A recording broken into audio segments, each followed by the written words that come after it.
Hello, Renuka. Hi. Hey, so we're going to start out because you and I have known each other for a long time, and then I thought you sort of disappeared. You were Yeah. you had the you still have it, the channeling spirit. Is that what your website is? Channeling Spirit World. Oh, there we go. I knew something was missing. All right, tell us about yourself because people don't know you like I know you. Yeah. So I have been connected with my masters and with my guides since 2009. And Erik sort of popped up in my automatic writing session in 2010. And I have been working with him from 2010. He's been with me as a guide, as my guardian angel, as my elder brother. He says that we have had a very, very important lifetime in England where he was my older brother. Mm-hmm. And he sort of, we didn't have a mother. So we sort of were very close as siblings. Yeah. And he was my end all and be all, but he was in army and he had to leave me and go. And I sort of missed him a lot, and I never forgave him for abandoning me, because he was everything for me. How old were you And at that time, and how old was he? More or I less. suppose he was around 23, 24, and I was quite younger to him. I was like his baby sister, he says. That's Like, why I call him my big B now. oh, so like 12, 13, 14, 15, something like that? Yeah, something like that. Okay. And he says he's come back. He says he's come back. It's sort of saying sorry to me and being with me, because he abandoned me in that lifetime and I kept missing him, and I sort of never forgave him for that. So he's come back to make it up. So Oh, good. he's been with me from 2010. First, he helped me understand myself. He was my guardian angel and helped me through my personal issues. And then it was his idea that I start this blog, which is Channeling Spirit World. And he sort of guides people through the blog. People send questions regarding their personal issues. He sort of reads the Akashic records also for them. And quite recently, like few years back, we have also started doing workshops on spirituality. And Good. he's always present in these workshops, and people get to experience spirit presence through his presence firsthand in all of my workshops. And he's become a darling of my entire group, of my entire community, Oh, which is a huge community. And he's helped and been present personally for each one of them, help them understand spirit presence, connect with spirit, connect with their own guides, and also with Erik at the same time. So that's it's been a awesome. wonderful, wonderful journey. It's a So, wonderful. oh, that's so sweet. Have you forgiven him? Yeah. Of course you have. All right. So, where do you live? What town? I'm in India, in Pune. Yeah. It's a town near Bombay, Mumbai. How do you spell it? Pune, Pune. Okay. All right. Great. That sounds like fun. He's got a very interesting energy that's quite unique. I'm sure all spirits do, but it seems like it's people have an easier time picking up on him than other spirits sometimes. Not me I though. I'm working on it. According to my personal experience, which has been huge with him from so many years, I think he's from a dimension closer to the dimension of angels. Like, according to people of my group, of my community, they call him angel because they feel so much elevated and the vibrations are so high. It's so easier to connect with him. Oh, And that's interesting because we just did a session with, I'm going to post it fairly soon, Jennifer and Alan Vera, the astrology guy. And he also tapped into that he was sort of close to the angelic realm. I can't remember exactly, but so he has a nickname for you too, right? yeah, he calls me sweetie. Oh, is that what he called you when he was your older brother? Yes, That's yes, what yes. big. From Yeah. that life. Yeah. Good. So I understand that both of you would like to talk about karma. Yeah. He's here, he's jumping around, and he's saying, Mom, I don't like to be called an angel. Don't call me an angel, I'm your son. He's jumping around trying to peep in. Oh gosh, I know the devil in you, boy. Seen it many a times. You little rascal. Yeah, he sort of gets upset when we call him an angel. He says, I'm no angel. I'm your big beard. He's right now saying that I'm her son. Don't call me an angel. Oh, okay. So, I love you, by the way, in case you I forgot. love you too, Mom. I love you too. You know that. I love ya. What's he wearing? What does he look like? He is on a bright blue t-shirt and jumping around, and he's Uh-oh, you froze. Oh, there. Okay. You froze. Are you there? I just checked speed test, so I know I'm fine.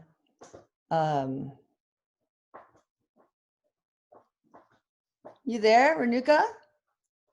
Is your internet okay? Uh-oh. Well, I'll check. Change to a different Wi-Fi just in case. Okay.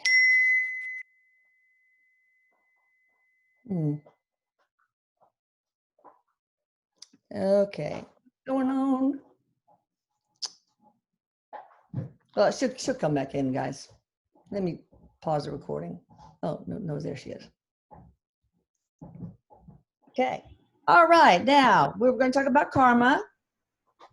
yeah. So he's saying that he does not like the negative connotation attached to the word karma. He says karma is more connected to action, and action all the time, all the actions are rooted in the emotions that we feel, however small or big an action, or the result or the effect of it. It's always rooted in the feeling and in the emotion that we are feeling at that particular point of time, which encourages or inspires us to take a particular action. So he's saying it can't be anything negative. He's saying it's very important that we understand that we leave the spirit world and we come to this dimension to experience the negativity which is not available for us to experience in the spirit world. He says the spirit world is the world closest to our creator, the source of energy. It can't have anything negative in experience or in existence. Yeah, as you Since said, there's no good or bad. Everything is experience, and there's no everything like is karma. Sounds like it's some external force making people live things over and over and stuff, but it's not. Yeah. no, he's saying no, it's not. It is totally not. He's saying karma is just an experience. We judge it as good and bad because of our perspectives, because of our conditionings from this lifetime as well as our past lifetimes. But it simply is. It can't be positive or negative. It simply is. It's an experience. It's a lesson which we invite through our own actions, which are inspired by our own feelings and emotions. So he's saying it simply is. It shouldn't have only a negative connotation to it.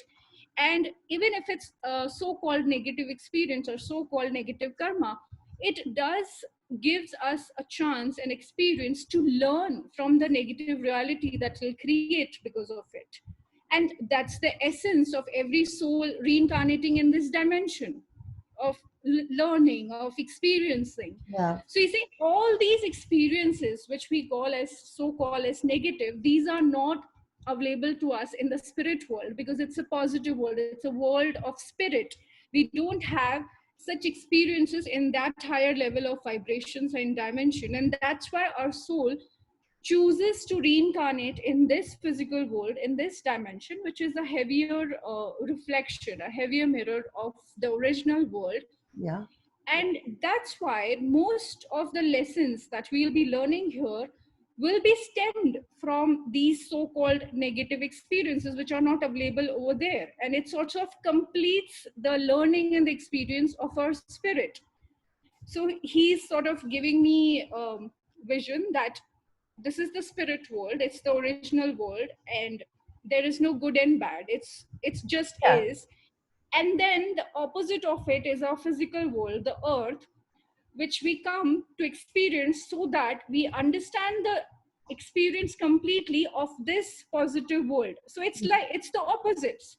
Now we in our body, we tend to say this is good and this is bad, but actually it is. So the experience here, we learn, and then we come here to learn the opposites of the experiences we experienced here, so Yeah. that our learning is complete. We learn both the aspects. So this is no good and bad, the aspect and the opposite of it. Only then your learning is complete. You know, I watched the Gaia episode with Matteo Stefano or something like that. He has this series called Intuition. I think it's called it. I can't remember. Anyway, but he was talking about the 4 pillars of reality, and you know what it relates to. That's why we have 4 seasons, 4, and you know, 4 both an equinox and a solstice, 2 of each.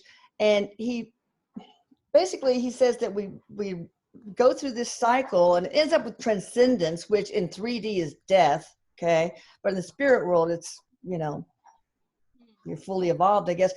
But I can't remember the other 3. So, but you go over and over and over, and eventually, and you try to relive from so many different perspectives. And the really wise beings do this so much, and it rotates, you know, time and space, that it becomes a sphere for them. And that's why the wisest beings are things like Mother Earth and the sun and the planets. And it was so cool.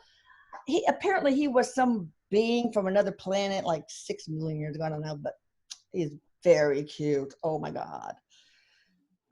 So sorry, Caesar Milan. You're dead to me. Anyway, you're no longer my boyfriend. Let's see. So that was really cool. Now, Erik, before you go on, I forgot to finish asking. He's got a bright blue shirt on. I don't know. It just makes him tangible to me, you know? Yeah.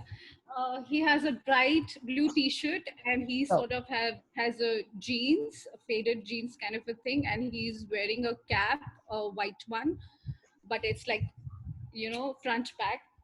Okay. And he's sort of pacing up and down all the time in my Oh, living yes. room, and he just pops in between wherever he wants to say anything. Yeah, He has this high jumping He energy. paces a lot, all the time. At least when he was alive. He keeps pacing up and down. What kind of shoes is he wearing? White sports shoes. What does his hair look like? What you can see under the, you know, around the cap. Little bit ruffled around the cap, Okay. around the edge of the cap. Oh God, I can just see him. All right, but one thought I had is, you know, what I learned the most from are my mistakes. I don't learn as much for the things I do perfectly, which is nothing. But anyway, you know, so it's just such a more powerful learning experience to, you know, to fail. I mean, failure, they're just stepping stones to success. So anyway, that's my 2 bits. Go for it. Yeah, he's saying that's the point, Mom. That's the point, because you wouldn't do such mistakes when you are perfect in the spirit world, in your original home. That's you true. know, you wouldn't do mistakes there and learn further through them. And that's why you come here, so that you forget that you are this original perfect being, and you commit mistakes and then you learn. Yeah. So that's the point he's saying. That's the point right. of being here. So karma, it means wheel, right?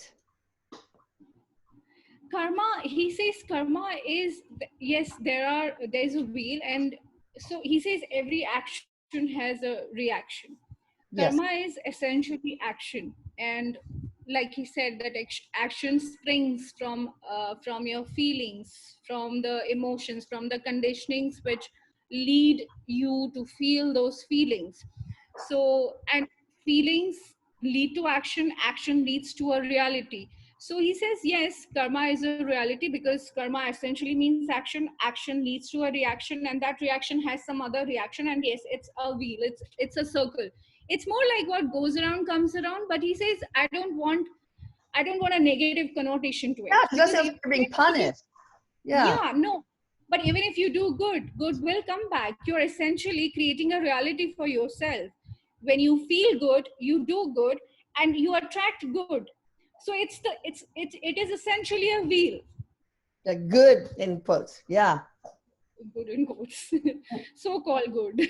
Yeah, so-called good. We have to, we just don't have the vocabulary that, that can be used easily in the fourth, fifth, and on dimensions. So can you We give say, us Mom, words are not enough, Mom. Words have never been enough. Words have uh, a lot of restrictions and a lot of boundaries when it comes to actually expressing the facts, the reality which he's trying to communicate from those higher dimensions. So he's saying yes. they say that mathematics is really the universal language for the universe, but we communicate also, instead of words, emotions, right? Is that Yeah, the basis of human spirit? yeah. In my experience of channeling, like even now when he's channeling, you see, I take very smaller gaps to actually listen to him. Yeah. And I don't take gaps. Of course, I can't listen to him finish that whole explanation of the concept of whatever he's trying Yeah. to tell me. So why? Because so many of the times he just projects a feeling. Yeah. So many times he projects a feeling, an emotion, and that's what my mind and my vocabulary converts it into words.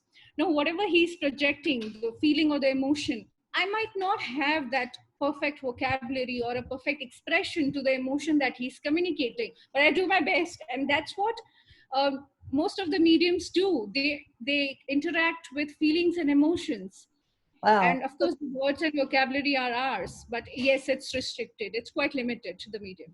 Yeah. So that's interesting. So, um, does your higher self sort of translate it into words, or does your conscious mind do that? My higher conscious mind. Yeah. Oh, that's interesting.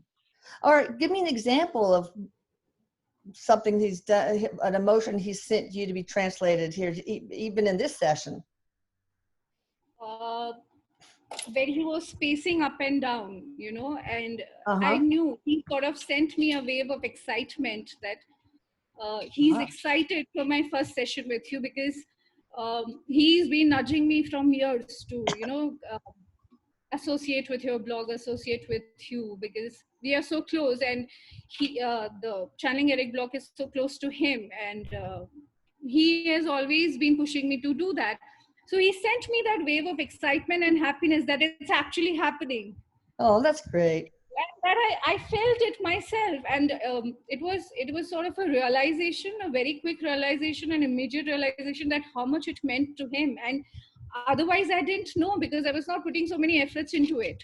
Yeah. If I had known it means so much to him.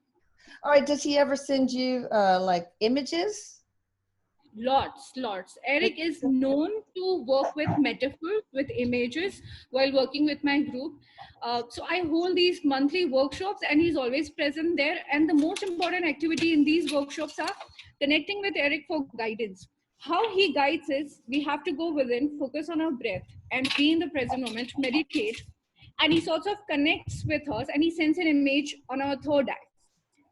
Of course, to interpret that image that he's trying to give needs me as a medium to understand what he's saying, but he communicates a lot through metaphors and images, and these are beautiful. He likes giving images of nature, of mountains, of Yeah. snow.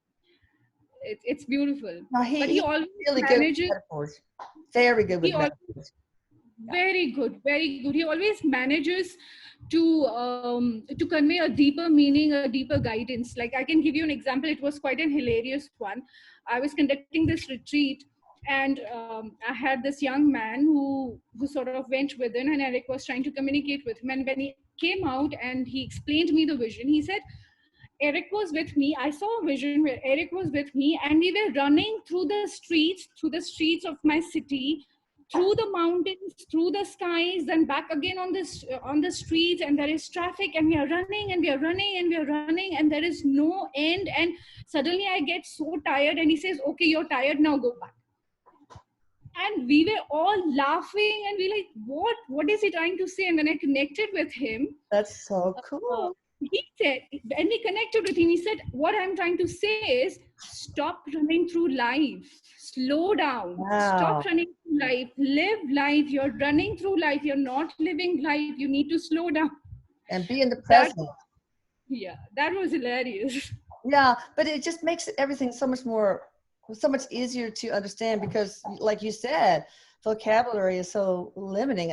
Well, for example, I remember he used the analogy of a wagon wheel to explain, the absence of linear time, to that linear time is actually just a human construct. You guys put that in the blog search bar if you want to, and it's pretty cool. Just wagon wheel, and also a stack of books. He uses that to explain the different lives, how they're all happening at once, but we won't go into that. That's another thing. Does he ever send you words? Yeah, lots. Oh, okay. So a Lots. combination, basically. Yeah. See, he does that when someone is training to connect completely with the spirit. So he uses the mediums which are open in that particular person. Okay. So some are more open to visions and images, some are more open clairaudient to hear Yeah. words, and some are more open to feelings and emotions. So Yeah. it's basically he connects with the vibrational level of that particular person and see where is that person open, so that he can get into his aura and communicate what he wants to. We're getting down a rabbit hole, but I still need to ask this before I forget. What is your aura like? I mean, what colors in your aura, Eric? I guess you are an aura. I don't know. Not sure about that. He's saying, Mom, it sort of keeps changing. He needs to sort of, come lower down his vibration when he's coming to this dimension to communicate with us, because we are at a lower dimension, and he's here. So we are here, and unless he does not lower his vibration, we'll not be able to communicate with him. Yeah. So originally, he's a being of light, a ball of light, and it's golden. And when he lowers it to communicate with us, to enter our realm, so that it's easier for us to comprehend him and connect with him. It's a shaft of a shining white, bright light, a little bit of blue in it. He's saying, like, it's a shining bluish white glow. That is, and it's huge. It's huge. Oh, what about Renuka? What is her aura like? Mine's probably black. Not even do it. What's I Renuka don't know. right now? I know our aura changes, and it's really weird. My kids and one grandkid, can read auras. They look at the top of somebody's head. Oh, you're yellow. And wow. That means his or her third eye is quite active. Yeah. When you have an active third eye, you really don't need to focus to see the auras. They are just visible to you normally. But if you want to see an aura of a person, you just need to focus on the third eye point of that person for a few minutes. And it's like you see an image on the side. You don't have to shift your gaze. You have to make sure that the gaze is still, and you will see that glow. Now the aura keeps changing. Yes, it depends on what are you feeling at that particular point of time emotionally. If you're tired, you will see brown spots in your aura. If you are under healing, or if you need healing, you will see green in your aura. If you're in love, like there's so much love within you, and you are at peace, you're happy, you will see beautiful pink in your aura. Otherwise, normally, if you can't connect so much to the aura and see colors, you will normally see a white, hazy outline to your body. Well, I think that would be really cool, to use that when you conduct job interviews, because there must be some sort of color that's associated with lying or stuff like that, right? Yeah. But you really need a lot of practice to actually see them so clearly and actually to see all the colors present in the aura. Otherwise, you'll just see a white haze. I would just go Your out. aura needs to be I would go out to the parking lot and see if there's all sorts of junk in their car, like old McDonald's bags and stuff like that, and gummy bears in the covered with dust in the cup holder. That's what I would do. You're fired. All right, so let's talk about specific examples of action, the emotion, creating the reality. You know, like is there one that you could share about me? You can tell anything about me. I don't care. Yeah, he's laughing and he's saying, I want to do this. I want to share this with her. Like the other day when we were in a session and he was telling you, Mom, I want to connect with you directly. But when you feel his presence, when you sense his presence, you get so excited, right? Now, when you're stable and calm, your energy is like this. It's stable, it's calm, it's here. Okay, it's here, and Erik is coming and connecting, and it just connects, and you're able to communicate. Yeah. Now you are stable, and you start feeling his energies around you, and you start getting excited. So your energy jumps. Your energy is like this, and he's trying to connect. He's Okay. trying to connect. It's missing. It's missing. So you Oh. think that's how the emotions affect you. Yeah. He's saying, I understand, Mom, that you're my mom, you love me a lot, and I'm present. You connect with my energies, and you feel that joy, you feel that love and that excitement. But then that's what stops me from communicating and connecting with you completely. So, Oh.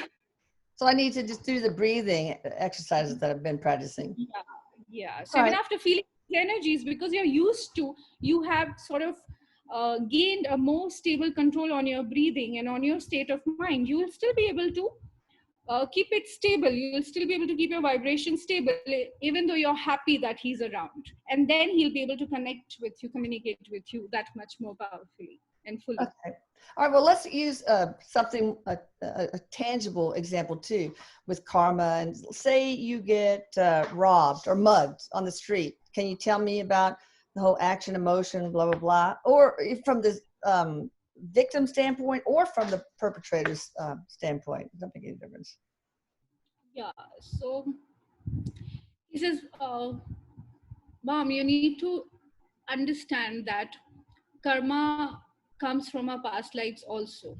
And karma is a major significant part of our soul plan. Like our soul plan revolves around, hinges on this basic concept of karma.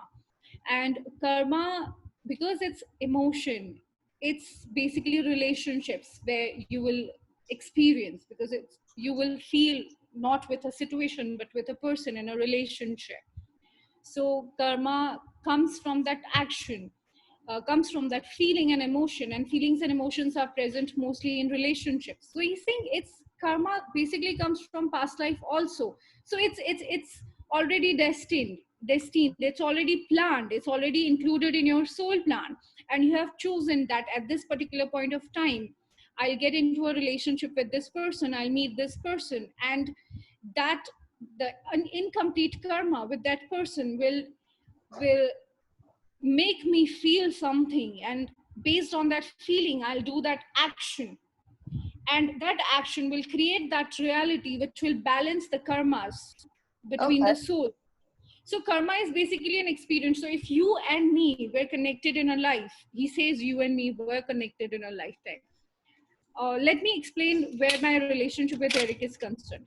So in that particular last lifetime, when I was with him and I was his sister, I had this expectation from him that he, being my older brother, because of so much of attachment and love to him, he'll always stand by me. He'll always be with me. He'll never leave me and go. It was nothing right and wrong. It was my love for him. It was my attachment with him and my expectation of him, which he didn't fulfill. Now, because there was an expectation, the karma was created. There was this feeling, this emotion of love and expectation, a karma was fulfilled. And until Erik does not fulfills that expectation, that karma wouldn't be balanced. So even though he was not able to balance it in that lifetime, he has come back in this lifetime. Even though I am in the body and he is not in the body, he is still fulfilling that expectation, and he's balancing that karma between mine and his soul. Oh, that's beautiful.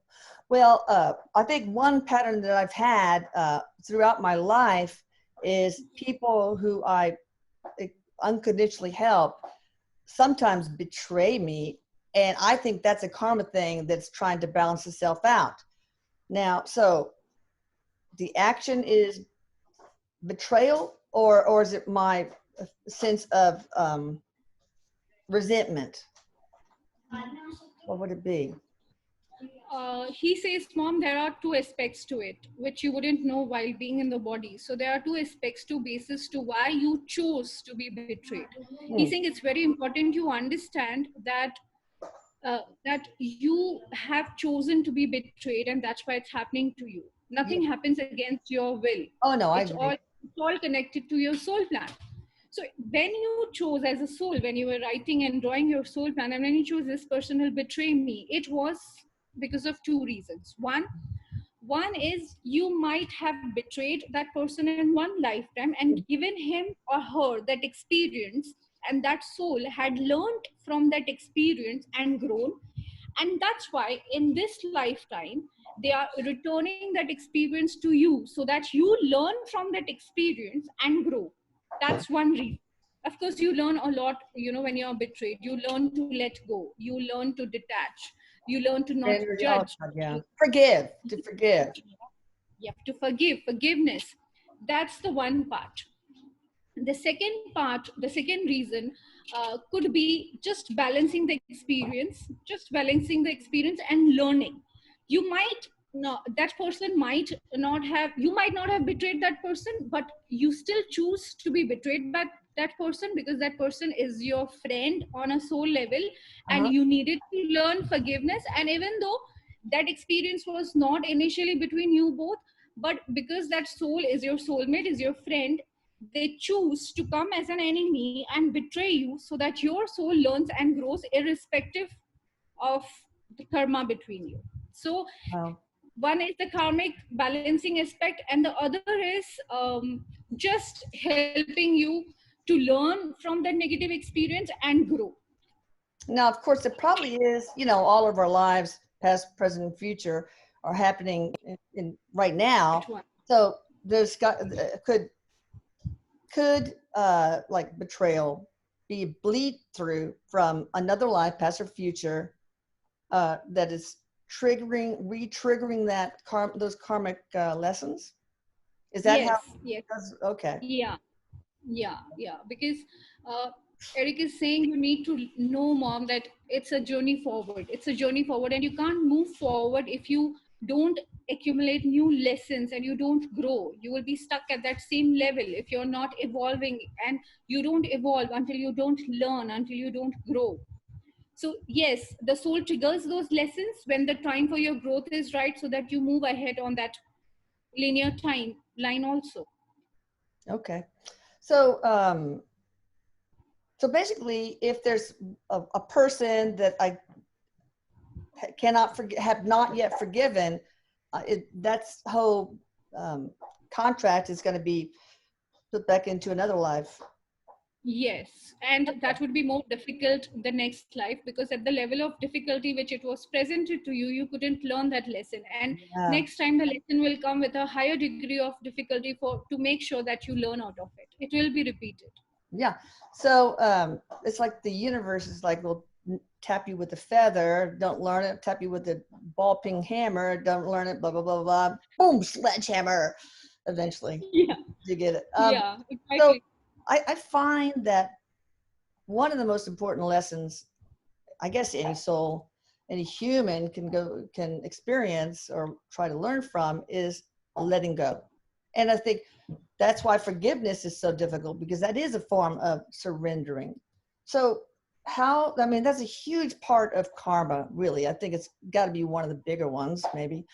So how does one let go? That's like saying, you know, don't think of a pink elephant. I mean, it's just really, you could say, okay, I'm going to forgive that person, but that doesn't mean it's easy. How do you internalize that and live live in forgiveness, basically, and Yeah, surrender. actually achieve forgiveness, not just talk about it or not just try to achieve it, but actually forgive. Yeah. Yeah. He says, Mom, think of it as a movie, rise above that entire situation, that entire emotional complication you've gone through with that person, and rise above and think that you are sitting in a movie theater and you're watching a movie where you are the main character, and this character comes and uh, betrays you or hurts you or gives you some kind of pain. He says it's important that you rise above from this human experience and treat yourself as a soul, and tell yourself this is just one experience in your entire existence.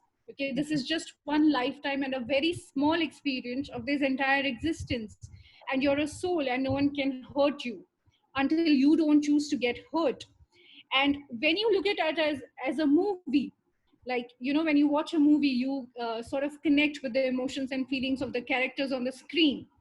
That's how you have to do it, but you have to rise above your human experience, treat yourself as a soul, and understand what this pain is doing to you. That this pain that you're holding on to is not good for you. It's sort of taking you back on your journey.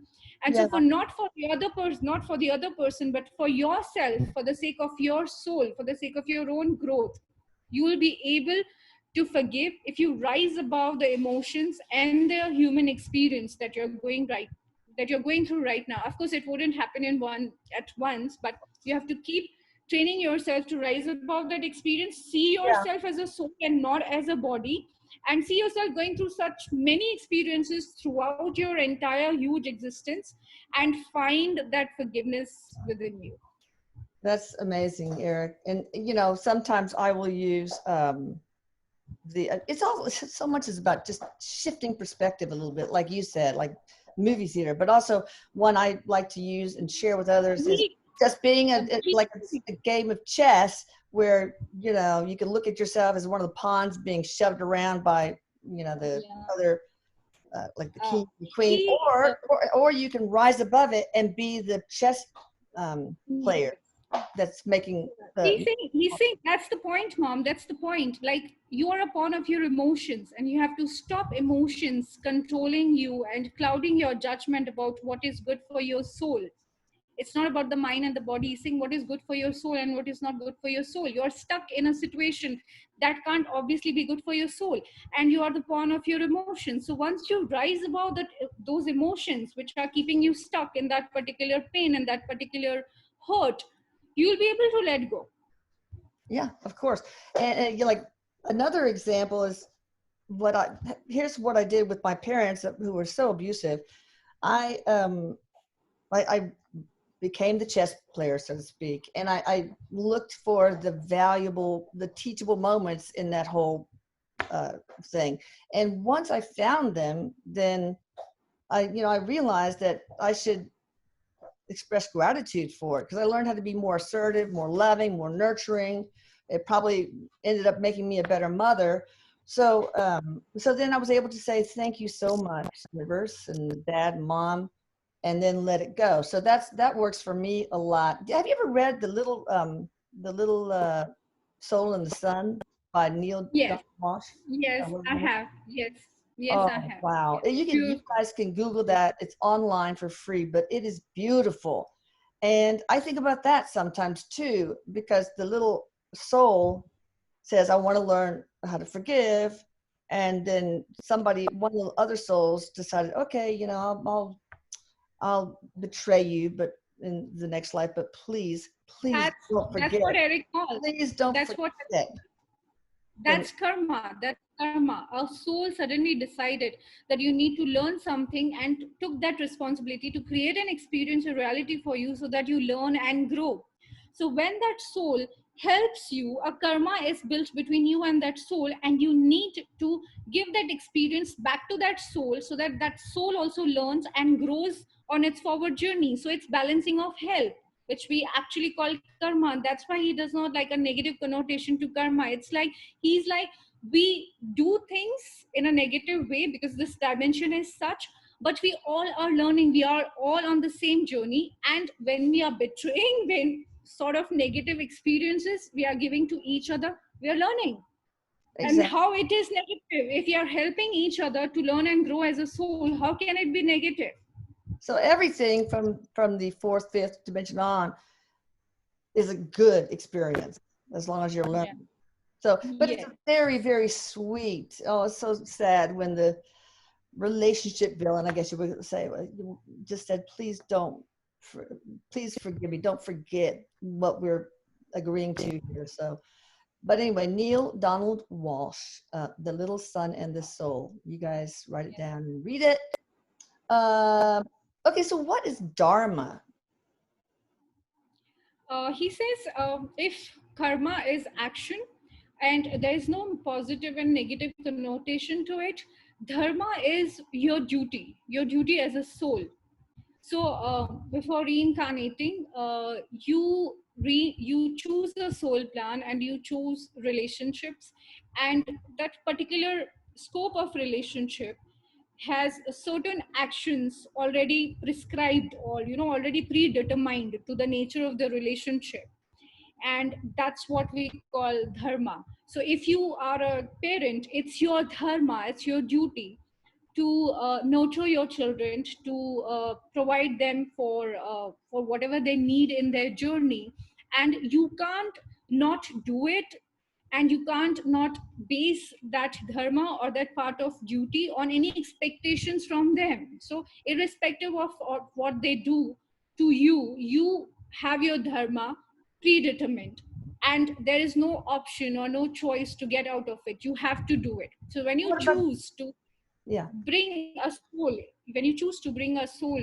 into the world, it becomes your dharma to make sure that you provide all the nurturing to that soul until it is capable of taking care of itself in this world. So Yeah. it's more of a duty. Well, what about the parents who neglect their children, tie them, and chain them to a table leg, and put them in front of a dog bowl of dog food? That's not. You They're not see, honoring their parents. mom, they have forgotten their duty, and they are because of their so-called negative emotions, they are uh, doing these actions and creating karma. This is where the karma is built, and this will come back to them in order to understand where they where they stopped doing their duty and incurred karma, because it's an action, it's a choice, and Well, they but didn't choose to do maybe, their duty. yeah, but maybe that's just on them on a human level. Maybe they made a contract with their children to do that, just like my parents did with me. So that would. Not every time, he says, not every time. There are two aspects to it. One is, yes, it might be a contract and they are following their soul contract, but two, it might be possible that their soul is so much affected by the negativity and the conditionings of their past life or what they went through, Oh, that they yeah. forget their soul contract and do something which was not decided on, and that's when the karma is made. That makes sense. All right. So, what is duality then? Is it the engine that drives the karmic wheel, or what? He's saying, when you talk about duality, it does not have to be positive and negative. It is just an experience and the opposite of that experience. And when you don't experience and live both the aspects, you wouldn't know what that aspect is in a complete way. So he's Right. saying the duality is just one, is just something and the opposite of it. It need not be good and bad. Well, give me It's an just the example of that, of where it wouldn't be good and bad. uh, if you haven't experienced being, he's saying, if you have never been judged, and you wouldn't know how wrong it is to judge, he's Huh. saying. So if you know you have been judged, if you've experienced that, you will for sure not judge someone because you know how it is, how it feels. Ah, yeah. But if you have never been judged, it will come very easily and naturally to you to judge someone, Oh, I which see. is, you wouldn't know where you're going wrong. It's the totality of the entire experience he's talking about. Or you can learn by seeing judgment between other people, right?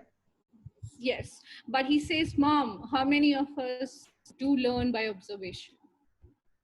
I We have have. such, Oh my God. I we have mean, such. more from experience, obviously, but that's still a negative and a positive. You were never judged. That's good, but you judge.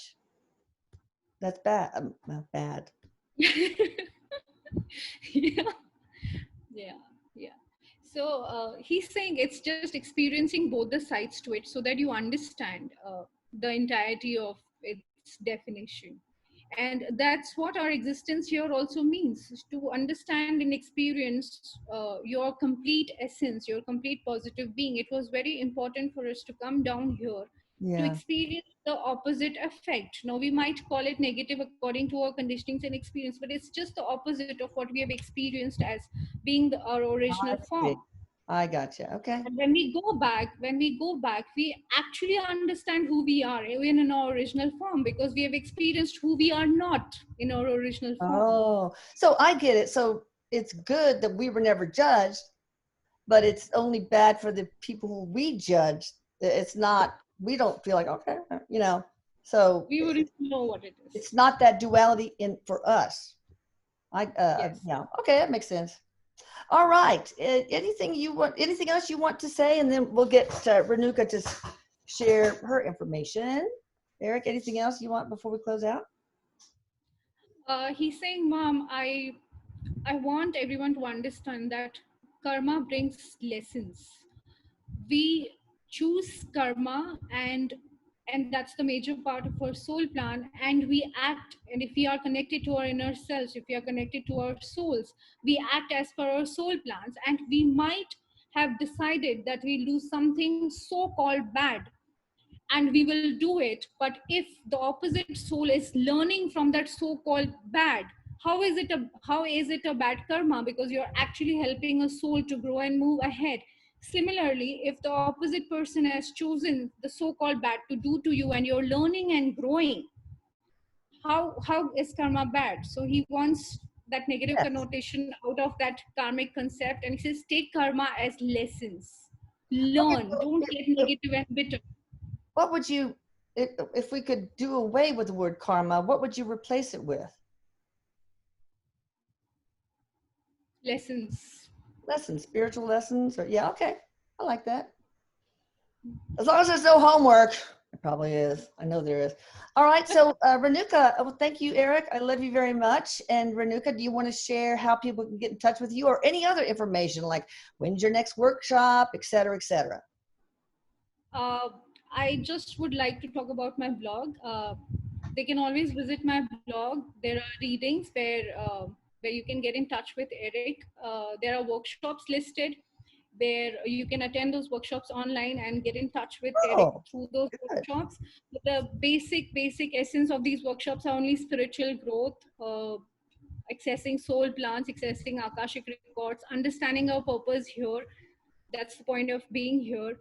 Getting in touch with our inner selves, learning to connect with spirit. That's Sounds about it. great.